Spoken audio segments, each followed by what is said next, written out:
Welcome to our channel. Today we how to configure secure storage with Expo SecureStore, beginner guide step by step clearly. To configure secure storage with Expo SecureStore, first, create a new Expo project or open an existing one. Ensure that you have Expo SDK installed in your environment. Open your project directory in your code editor. Next, install the Expo SecureStore package using the command expo install Expo SecureStore.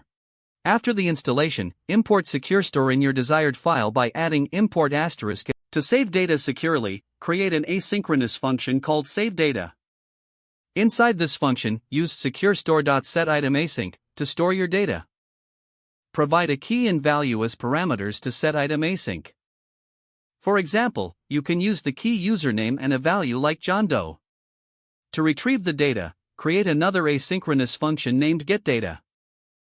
Use SecureStore.getItemAsync within this function to access the stored value.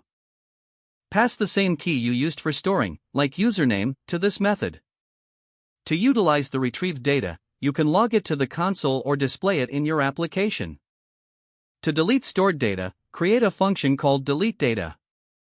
You will again use SecureStore.deleteItemAsync in this function.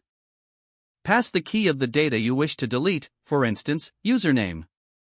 Ensure that you handle any potential errors while saving, retrieving, or deleting data. Use try-catch blocks around your async calls to manage exceptions gracefully. Test your implementation to confirm that data storage and retrieval are functioning correctly.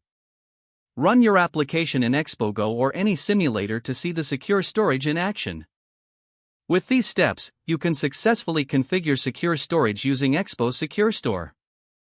If the page does not load, refresh the browser or try again in a private or incognito window.